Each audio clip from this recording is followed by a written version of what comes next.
इनेलो से बेदखल हुए 5 साल हो गए, वहीं जजपा को अस्तित्व में आए 5 साल हो गए हैं।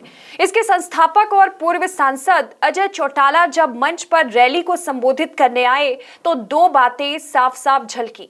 एक, परिवार से बेदखल होने का दर्द, और दूसरा, चुनौती अपने अस्तित्व और संघर्ष की।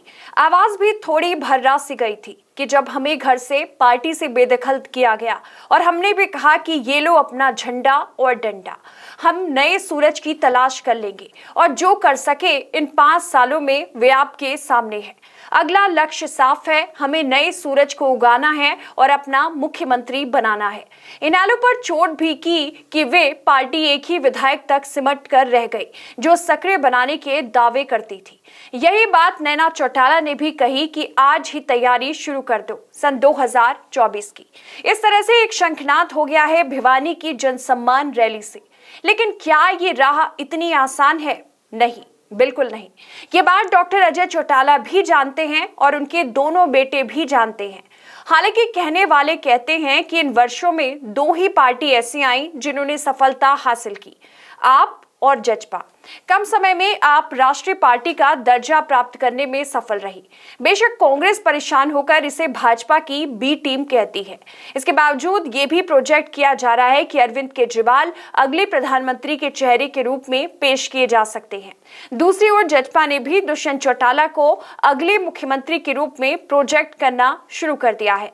हालांकि जजपा की खुशकिस्मती कि विधानसभा चुनाव में त्रिशंकु परिणाम आया और जिसे भी सहयोग देते दुष्यंत चौटाला को उप मुख्यमंत्री पद की पेशकश थी।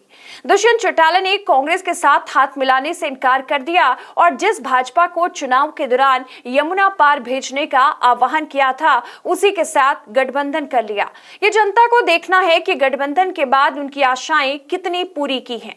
ये गठबंधन कितना नैतिक था। दुष्यंत ने कुछ घोषणाएं भी की है और पेंशन बढ़ाने और डेली वेजेस को ज्यादा वेतनमान देने की बात भी कही है, यानी अपने चुनावी घोषणा पत्र की झलक पेश कर दी है।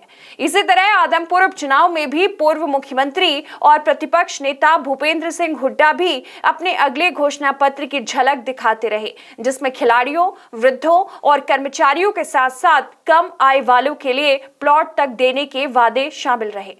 देखा जाए तो हरियाणा में सभी पार्टियां चुनावी मोड में आ चुकी हैं। सिर्फ अगला साल ही बचा है, इसलिए सब तरफ चुनाव जैसा माहौल ही बनता नजर आ रहा है। चुनावी वादे किए जा रहे हैं। जनता की भिवानी रैली से दर्द भी छलका है और संघर्ष भी, तो दूसरी पार्टियों के लिए चुनौती भी। अभी राह लंबी है पर जिद है सूरज उगाने की। अभी 10 में से भी 2 विधायक रूठे हैं, रैली में 8 ही आए। देखिए राहुल की भारत जोड़ो यात्रा कांग्रेस को एकजुट कर पाती है और क्या असर दिखाएगी। एएनवी न्यूज के लिए कमलेश भारती की रिपोर्ट।